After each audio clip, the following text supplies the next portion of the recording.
You're listening to the Dueling Pistols podcast, where we read and discuss the stories of our past and explore some of the most wild adventures from modern history. No, bro. George Washington said, stay strapped or get clapped, and I'm all about that. I ain't, Floyd had split his surveying party into 3 groups. Bro, you never split up. Never split up. You seen Scooby-Doo? Nothing good happens when the group splits. As they tried to drag the canoe to the shore, Fanny Calloway beat him over the head with the paddle until it broke. Good job, Fanny. When the man in front goes down, pick up his rifle and shoot. I hate this guy. Yeah? I hate this guy. I want him dead. I want him to die, and die a somewhat miserable death. We ain't like the British. We dissed everything, including the accent. One of the Shawnees killed that day was the son of the man who would become Boone's captor and adoptive father. Wow. Bro, this is like a freaking soap opera. That is ridiculous. Does he have an evil twin that's going to pop out sometime too? Triggered by Black Flag. Hey friends, this episode is part of a 26-part run for our new podcast, Dueling Pistols. If you like it, be sure to subscribe to the new feed wherever you get your podcasts and subscribe to our new Dueling Pistols YouTube channel. Because once this 26-part Boone series is finished, we won't be posting any future Dueling Pistols episodes here. All right, folks, welcome back. We are back to the book. This is episode 2.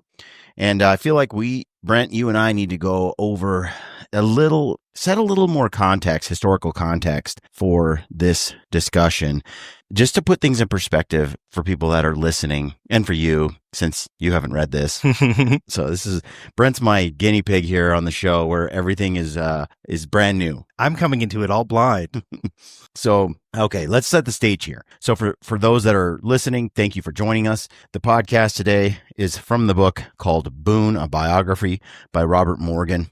And we discussed last episode, we kind of got into the figure Daniel Boone. Historically, there's been many, many books written about him. Scholars all over the world have discussed Daniel Boone. There's a lot of controversy around Daniel Boone, and he's just an interesting character. So we're gonna learn about him together through the book. Now, one of the things that we touched on was early America. I want to set the stage a little more to put dates and times and stuff in perspective. So Brent, here's a little history quiz for you, and he's going to bomb miserably. He's going to bomb. Are dates involved? Because that's dumb. Yeah, dates are involved. Dumb. So Brent, when did Columbus, quote unquote, discover America? Columbus sailed the ocean blue in 1402. Something like that. Oh, you're only off by 100 years. 1492. 1492. Hey, I was in the century, bro. Okay. So, next, we have in the story the grandfather of Daniel Boone named George III. Okay. He was born in 1666. So about 70 years after the discovery of America, you have Daniel Boone's grandpa born. Okay. Mm-hmm. So shortly after that, you have Boone's father. Boone's father's name is Squire Boone. He's born in 1696. America has been discovered for about 200 years when Squire Boone is born. From there, we have Squire Boone moving to the United States in 1713. Okay, there's some things that caused them to move, and we're going to get into that a little bit. So in the 1650s, roughly, you have a lot of religious changes and things happening in England, in Europe in general. And one of those things was a man by the name of George Fox founding the Society of Friends, which was sort of the precursor, I guess, I might be butchering this, but in general, to the Quakers. Okay. Mm-hmm. So George Fox comes out of maybe the Church of England. I don't recall exactly, but out of that, there's disagreements within the orthodoxy of the current church, the dogma that's there, the faith. And so he's like, yeah, I'm going to do it differently. And he has his own beliefs, and he kind of is like, no, I think this is a better way. And he feels inspired. And so he starts teaching, and he gets persecuted a lot, thrown in jail a lot. George Fox does, but he brings about the Quaker faith. Okay. And it says, if you want to learn more about that, dig in. But the point is, I'm just trying to set dates. So the 1650s, you have the Society of Friends, and George Fox was born in 1624. So Boone's grandpa and George Fox, same kind of close generations, right? And George III became a Quaker in later due to the influence of George Fox. Okay. Squire Boone is born, and then they moved to the United States in 1713. And George Fox, I'm just going to read a little bit here, just so people can know a little bit about the man. So Walt Whitman, he wrote as he was raised by Quakers. And the reason this is relevant to the story is that basically Daniel Boone is a Quaker, what they call, as we mentioned last week, a fighting Quaker.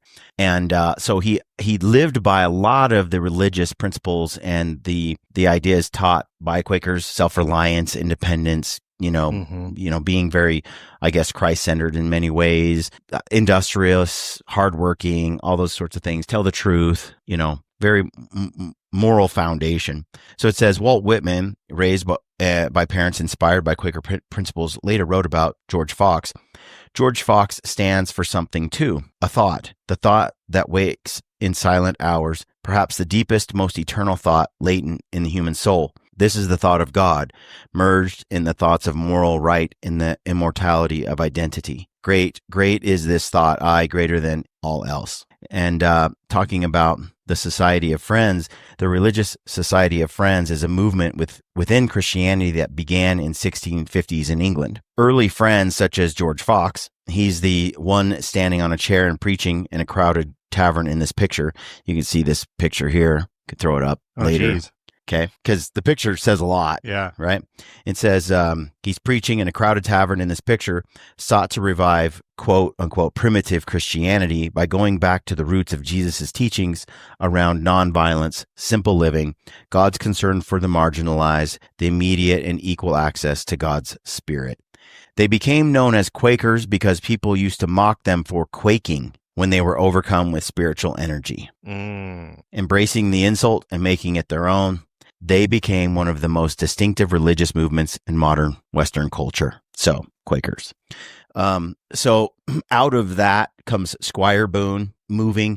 George Fox, I think, was working to have Society of Friends colonies in like France. I don't remember all the locations, but basically there were groups of faithful members of Society of Friends all over the place. And one of the places they went was to Pennsylvania, especially because he spent a lot of time in jail, George Fox, because of the persecution because he was, a heretic a little bit. So in America, they could worship as they wanted. They came here. Squire Boone he marries Sarah Morgan in 1720. And then Daniel Boone was born 14 years later in 1734. Okay. All the pieces coming together, making sense? Okay, so when do you think George Washington was born? Daniel Boone was born 1734. First of all, before we answer that question, Brent, when was the Revolutionary War, when America gained its independence from England? I'm going to say sometime 1700s.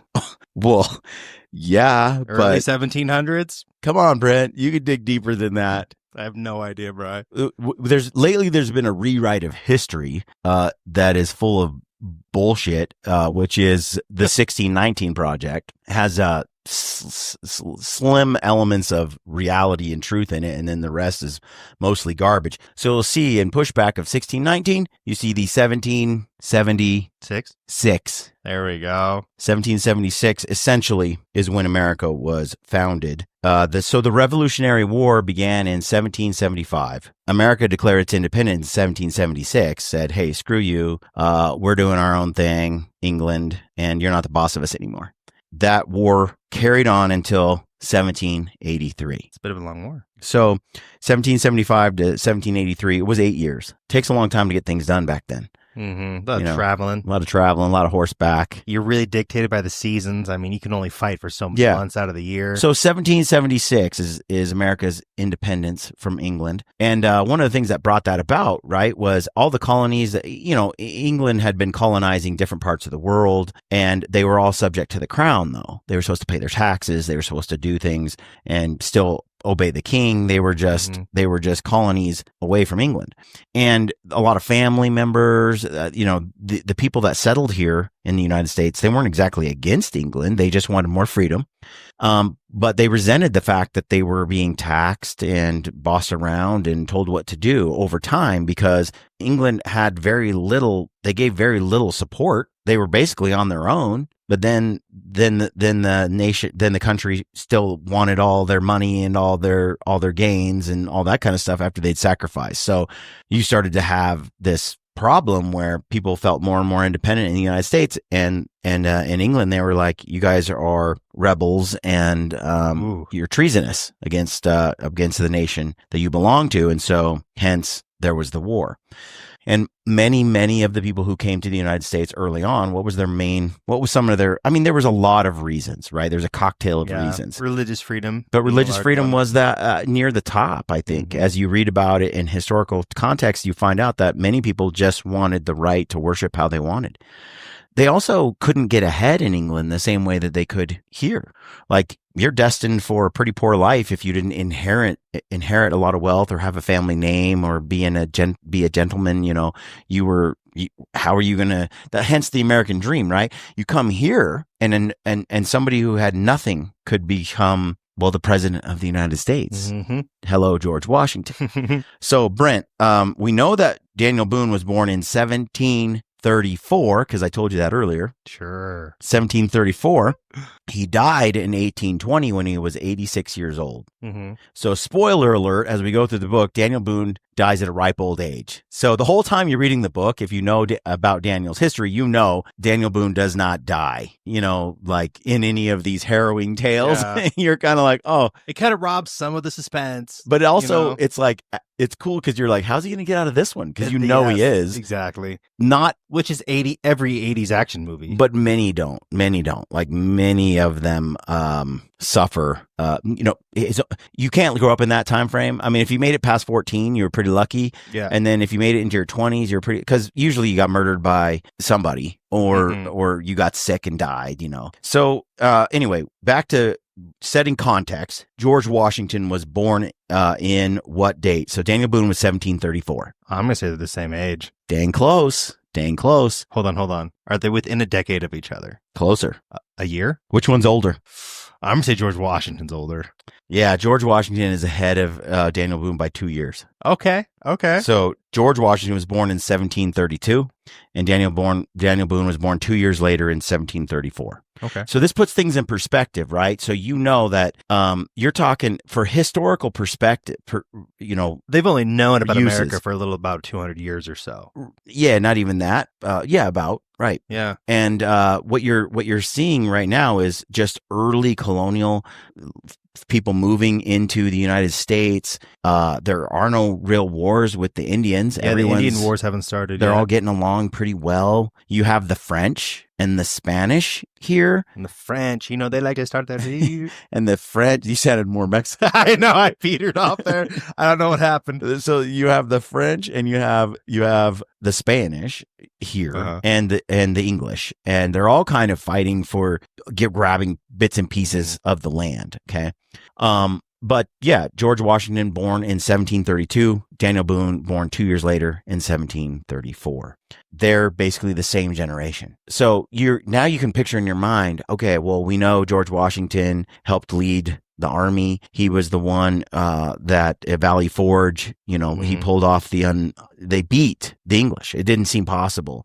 And if you think back to America gaining its independence, so Daniel Boone was alive through the whole thing. He was there, right there, same age as George Washington, the same. That's why they call him Colonel Boone sometimes, because he was in the army. Yeah. And what's interesting too is if you think of George Washington as president, Daniel Boone is out in the woods as a woodsman. Exactly. So for me, what this is painting the picture is not so much for Daniel Boone, really, because for Daniel Boone, all I know is he's out in the woods. Like Daniel Boone is wilderness. Right. And if he's there with George Washington, that means everything George Washington is doing is in the wilderness. He kind of makes George Washington look a little more badass to me because there's less roads, I just less think towns. George Washington is badass. Well, period. And people who haven't studied his life, they need to take some time. Mm-hmm. That man is remarkable. And so, but you have a generation, we're talking of remarkable men, Benjamin Franklin. These are the people who founded the nation, who established the independence from England. And what's fascinating is the Declaration of Independence, and then later the Constitution of the United States, the freedoms, the things that were written. It was like the ideal. This is how we want to be, not how we are. This is the way we want to live. All men are created equal. That was a foreign idea. No, not all men are created equal. Some men are better than other men. That was the assumption. That was the foundation on which everything in England was built. Classism. And coming here, it's like, no. Every single person is inherently valuable and worthy just because they live, just because they're alive, because they're a human being, because they're the divine potential as a son of God or a daughter of God. You have the ability to become something great. You are inherently worth protecting and having alive, and having God-given rights to freedom, to self-defense, to carrying a weapon, to freedom of speech, and so on, to practice your faith how you deem reasonable. You have John Locke, and you have the theory of liberty and what that means, and the government, small government not involved in your life. All these new revolutionary ideas came from what these men brought to the table, and these theories of a new world that could be different than the one that they're leaving behind, which was freedom oriented, juxtaposed against the institution of slavery, which very few actually had slaves, as you'll read about in history, and as you learn about, like, very few could afford to have one if they wanted to. Most of the people lived lives that were nowhere near the ability to do that. And inevitably, the goal of the founding fathers, the ideal world that they wanted to bring forth, that document in the Constitution, it was a what would you say? It was a condemnation in a way. It was it was the continual reminder that these people are not living up to the ideal that they set for themselves. When you say all men are created equal, but then you have slaves, wait a minute, you're not living up to the ideal that you set for yourself, which inevitably led to a civil war, which inevitably led to, 100,000 men dying, in sometimes 30,000 men a day with muskets. That's a lot of killing. It's an unbelievable, and there's this march toward becoming more and more like the ideal that these men brought with them, and what they founded in the documents of our nation, the founding documents of our nation. America has continued. This is why the 1619 bullshit bothers me. America has continued to evolve into that place, that bastion of freedom, accepting all people, all races, male, female alike, granting everyone equal rights. It didn't happen overnight. It was a process. And to look at people that were born at this time frame and to judge them, it pisses me off. You're standing on the shoulder of giants, is what you are, from your comfortable place, having the education and the knowledge that you have today, and not living hand to mouth day to day, not striving and struggling through the era that they went through, and then judging them for it when all they were trying to do is live from one day to the next, like carving out an existence. Humans were harder back then, just tougher. And so it bothers me when modern people judge people from the past without placing themselves in the past with them. You can't judge people back then for what we know now. I thoroughly enjoy people more who have that sense, that debt of gratitude in general to their ancestors than those that don't. Oh, absolutely. Like those, you just get that. It's easy. So here we are. Back to George Washington, Daniel Boone, born about the same time, the Revolutionary War. So when Boone was basically 41 years old when the Revolutionary War started. What was the average life back then? Not very long. I mean, Boone lived to be 86. Which seems insane. But because that's Washington, old now. Washington was old too. They had tough constitutions. They actually, if they didn't get killed by somebody, I mean, they lived a long, tough life. Same with Native people too. What's interesting too is when you read about, for example, Jeremiah Johnson, liver-eating Johnson. He was born in, wait for it, 100 years after Boone. Okay. 1824, he was born. So he's a baby when Boone dies. In fact, I think, Boone was, Boone had been dead for 10 years or so when, 4 years when Jeremiah Johnson is born. And then when you read about Jeremiah Johnson's life, Liver Eating Johnson, you're like, all the things that he goes through, Boone did stuff 100 years before that. Like, this is a long time span. And I think back in the day, I used to kind of blend them together all as sort of the same period. But no, a lot of history happens between these events, generations. these people. That's like, you could have like 3 generations in that time period. So, Lincoln, Abraham Lincoln, he was the 16th president of the United States. George Washington, first president of the United States. George Washington, Daniel Boone, same age. Abraham Lincoln, Civil War, right? Civil War brings about the Emancipation Proclamation and the freedom of blacks from being slaves, right? How long had passed? When was Lincoln born, Brent? Did George Washington and Abraham Lincoln even know each other? No. I'm just trying to do simple math in my head. When was the Civil War? I have no idea. 1860s. 1860s. So if he was the president during the Civil War, do some quick math. How old do you think? When do you think he was born? Well, when would he become president? In his, I guess, 30s or 40s. So early 1800s. 1809 is when Abraham Lincoln was born. And Abraham Lincoln was 11 years old when Daniel Boone died. Okay. Now, remember, the Boones and the Lincolns and Washington, they did things together. The Lincolns were close family to the Boone family, and they intermarried. We talked about it last week. I forget who married who. Yeah, I think it was Boone's son married Abraham Lincoln's like aunt or something. I don't remember. The point is, these great people were all sort of being forged in the wilderness on the frontier.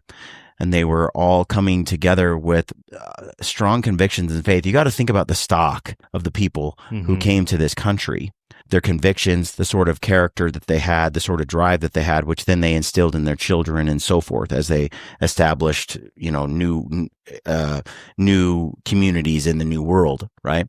Opposed to like a penal colony, like in Australia, where they just sent all the convicted criminals. Good luck. So they're tough too in a different way, And so I think it's interesting just to see you didn't come here unless you were and survive the journey and then carve out a life if you weren't special because the world took you out.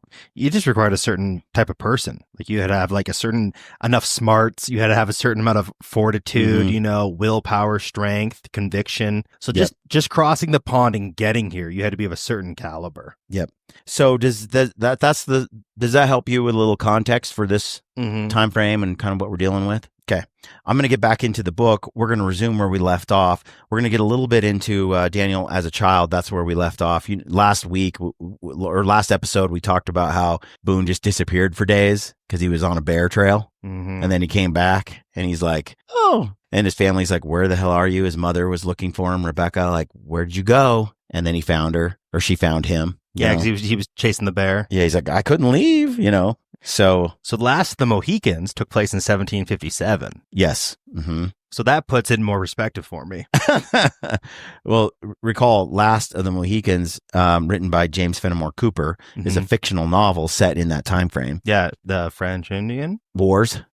Yeah, I mean, you had the French and Indian Wars at the time, which was a precursor to the Revolutionary War later. Because remember, during that war, it was between the French and the English. Well, the colonial people who were here, the settlers were like, dude, we got fields to hoe and, we got to watch our backs. The Indians are mad at us, all this kind of stuff. And then the King of England was coming over and saying, all you people who live here, you're going to enlist in this war. And if you don't, we'll put you all to death. Well, the settlers got pissed, especially as their homes got raided and their farms, and it caused all these problems. And and they were like, this is England's war, not our war. Like, we get along with the French, and the French are getting along with us, and it eventually culminated in, 1757 being those wars. Later, 1775, 76 is when, you're talking 20 something years later, it became the settlers against England. Boston Tea Party throws the tea over, and you have now this, we're not paying you taxes anymore. And then England comes over and says, okay, we're going to come over there and stomp on your throats. And then they ran into a whole nation of dedicated people who were like, sorry, this is our country now. So, America.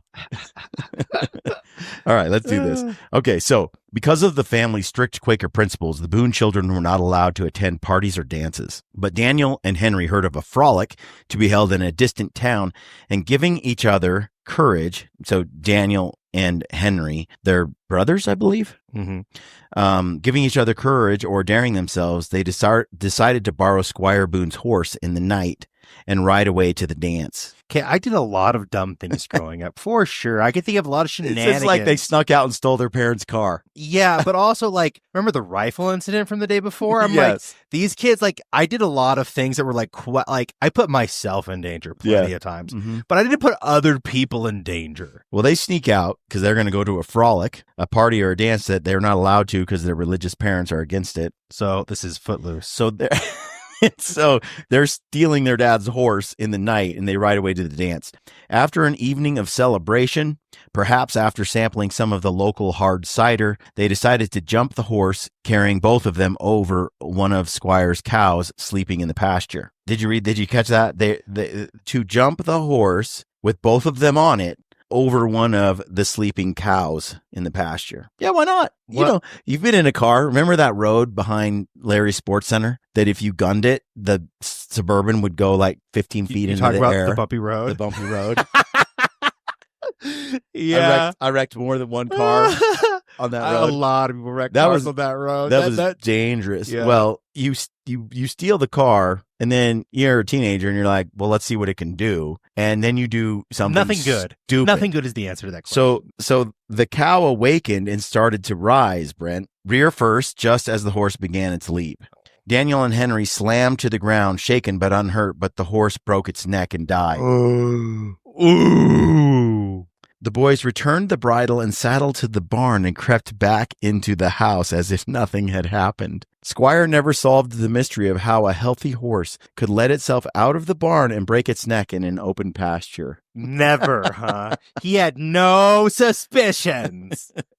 Okay, let's be real. Yeah. They knew. 100% they knew someone. I mean, kids can pull it off sometimes. So I have a hard time seeing little Quaker Puritan boy being like, no, I didn't kill the horse. We talk. I get away with murder all the time. It says one of the pranks credited to Boone and Henry Miller was, so Henry Miller was a friend. Boone and Henry Miller was taking apart piece by piece the wagons of neighbors who had scolded them and placing the wagon wheels on the ridgepoles of the owner's barns. But these may have been Halloween tricks more than acts of revenge. So they took apart like their teacher's car and reassembled it in a building somewhere? On the top of the barn. Okay, gotcha. Daniel began to acquire a reputation for prowess, cunning, and willpower. And a bit of a shithead is what it sounds like. From an early age, he could walk miles without getting tired and swim any river or pond. He could outrun other boys, and he always seemed to win fights and wrestling matches. With bow and arrow, he always seemed to win shooting matches, and with a rifle, he was without peer. If he and his friends played Hunt the Indian, he always found the Indian. If it was his turn to be the Indian, he disappeared and could not be found. It's basically hide and seek, it seemed like, but Hunt the Indian was a little more aggressive. I think more realistic and relatable. Once he and Henry and other boys were carrying their rifles in the woods and surprised a panther sunning on the riverbank. It screamed and started to charge. The other boys ran, but Daniel stood his ground, leveling his sights at the bounding cat. Just as the creature was about to leap at him, he fired and the cat fell dead at his feet. The second generation of the immigrants often had less education than the first. Okay, you got to remember, like Squire Boone grew up in England. It's like growing up in the city, like kind of how we grew up. And then they get that background. They go to college. They get higher educations. They're very well educated. It's a very civilized nation. Then they up and move to the wilderness. There's no schools. There's no college. There's no education. And you pretty much got to milk the cows and take care of stuff and do work all day long to get by. So it's going to take some time before there's an actual, like, sort of formalized education system in the frontier, right? So you got that little house on the prairie frontier type school for, the kids go to for like an hour or two. And then there's always that debate, Mary can't go to school because she needs to milk the cows and we're falling behind them. And they all get like no education. Yeah. That. They took the powder horn and left the inkhorn at home, the biographer W.H. Bogart later wrote. From infancy, Daniel had been exposed to daily readings from the Bible, and it is likely its words made a lasting impression on him in the mighty solitudes of his after years. But the fact is, all other Boone sons received a respectable education. As far as we know, only Daniel avoided school and rules of grammar and spelling. It would seem his parents early on recognized his skills as a hunter and woodsman, who provided the family with venison and turkey and squirrels and rabbits, as well as hides and furs. It was practical to let him do what he did better than anyone else.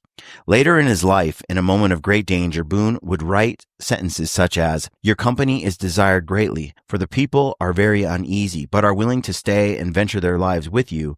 And now is the time to frustrate the Indians' intentions and keep the country whilst we are in it." This letter, written to Richard Henderson on April 1st, 1775, remember the beginning of the Revolutionary War time, as Boone and his men were hacking out Boone's the trail, into the through the frontier. His axemen. They were hacking it out after being attacked by Indians. It shows he had some command of language as well as a flair for making up words and spelling. Yeah, I was going to say, they need to what the Indians? Flusterate. Frustrate.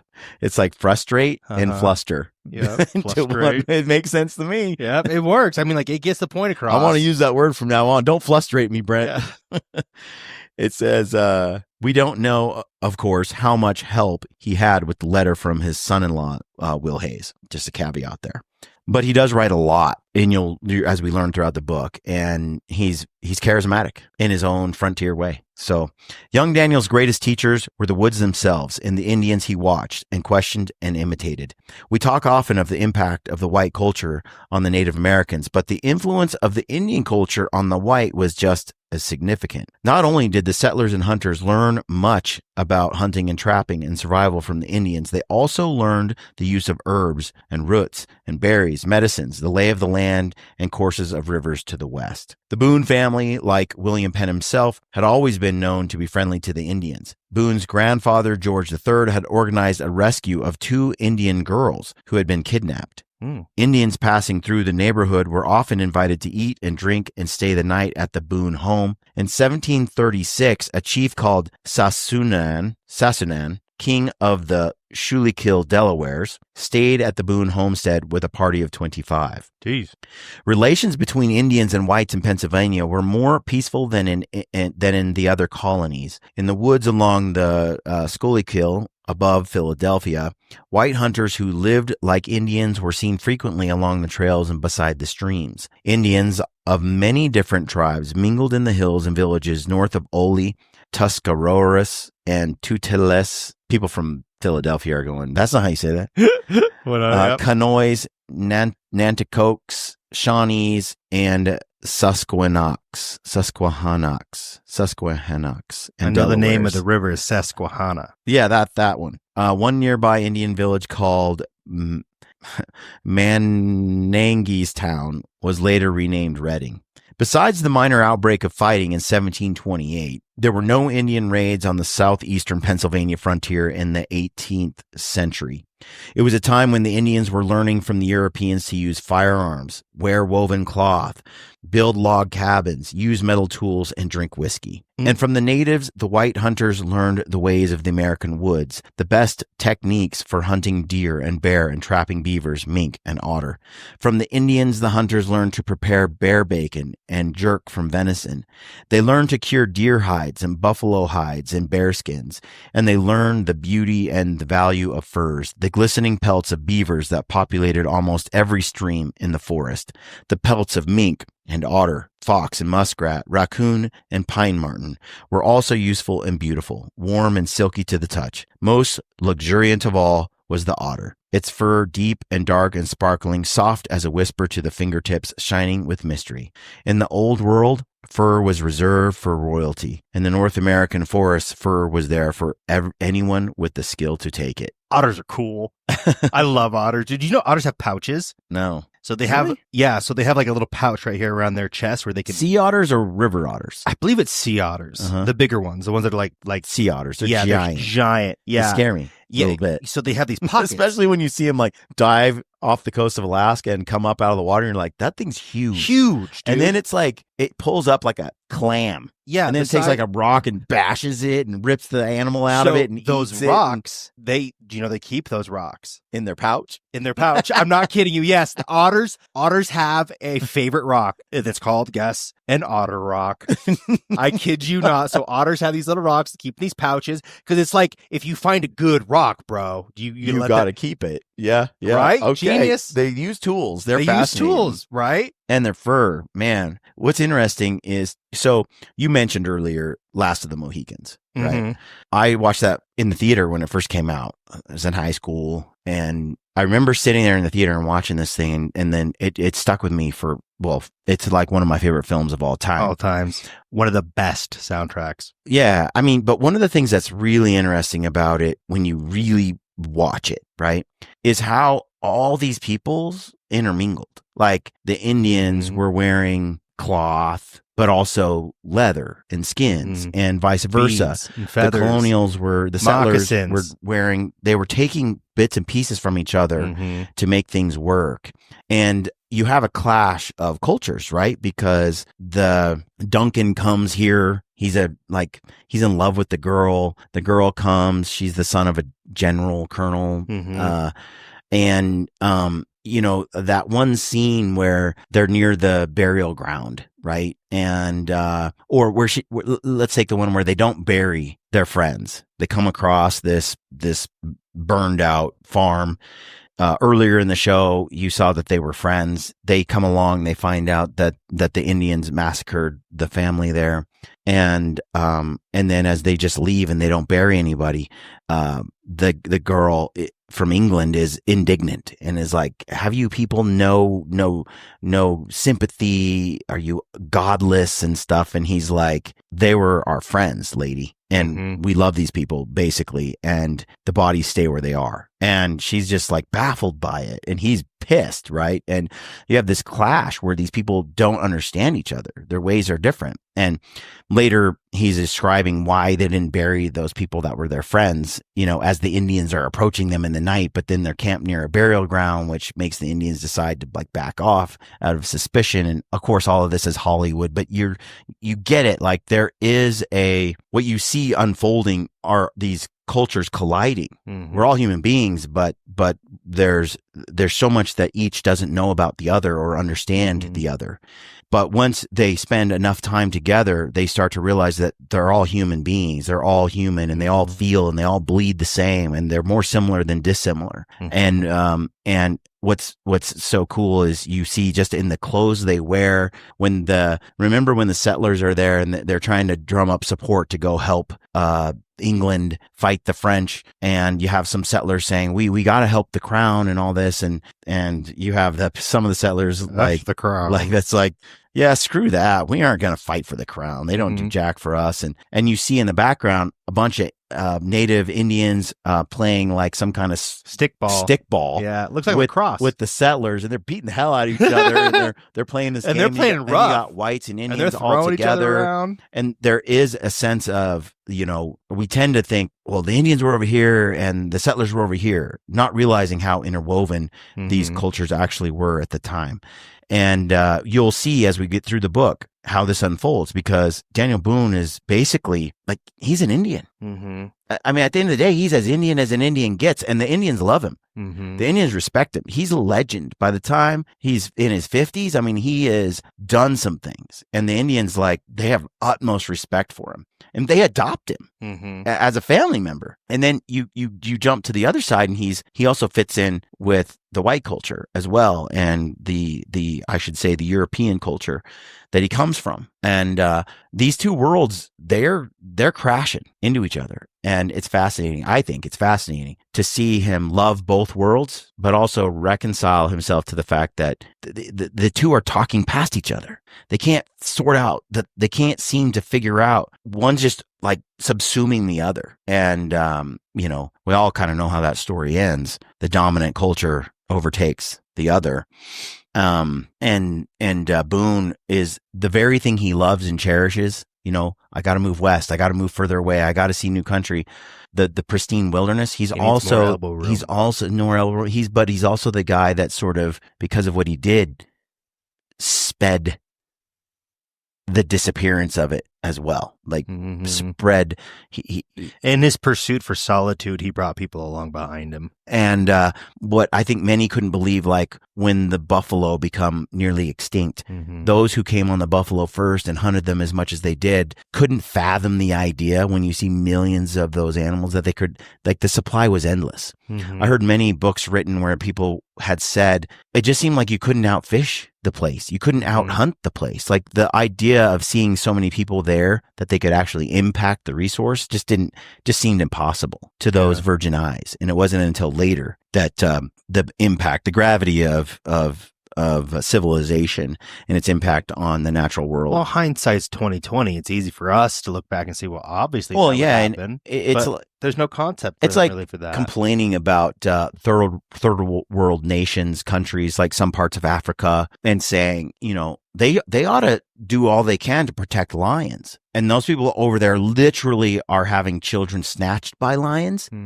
All lions do is cause problems for them. There's no monetary or other value. Well, if Brian, they could just, why don't you just let a lion live next door to you? Right. Let's get If a there's pack a of marauding- lions and let's drop them in Cache and Valley our kids just can hang walk out. to school. Yeah, they'll be fine. It's like it's insane because There's so many other animals for them to eat, Brad, before they ever get to your well, kids. and they're not going to worry about the lion population, let alone the environment, let alone the emissions and so forth.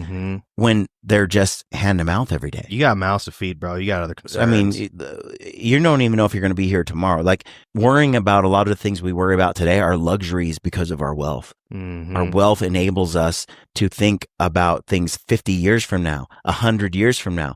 When you don't think you're going to make it 5 years, you're not thinking about 100 years from now what it will be like for your kids or your being able to think ancestors. 5 years into the future is a luxury that we have that most people just never had. Just 5 years. Folks don't seem to grasp it, but so it's pretty cool. So it talks about how furs were so important. They're so valuable in England, but here different. So we're going to get into the next section, the hide of the deer, what it was used for, like all the different, I think this is fascinating because, you know, the woodsman part of this gives you a glimpse into what was available and how they leveraged it and what was used for what. It's kind of a lost art. We're sitting on some bear furs. I got these things laying around the house how many everywhere. dead animals are we sitting on right now? There's 4 bears sitting here. Okay. I want to get one of those machines, those Am I sewing included machines. in that? I want to get a machine where I can like sew. I have so many hides, including like tar. Ryan has a chamois. I never got me one of those. That chamois feels Need a crazy. note. I know. I saw a sewing machine where you stitch these things together, and I was looking at it going, oh, we could do that. Mom's birthday's next month. I kind of want to build like a bear blanket, but the furs bro, are Mom's so. birthday's next the month. Let's get furs- her a sewing machine. The furs contrast with each other so much. Like some have super long fur. Yeah. And like that one is so different. And then these are like, they stand straight up. They don't curl at all. Or This one's bunch. kind of wavy and And that one has like, you know, it's coarser. It's so interesting, but we'll get into that in the next one. That's it for today, folks. Thanks for tuning in. Hope you're enjoying the series. If you like the channel, be sure to like and subscribe and leave us a comment. We always like that. We'll read the comments, get into those. If you want to engage with us, that's the place to go.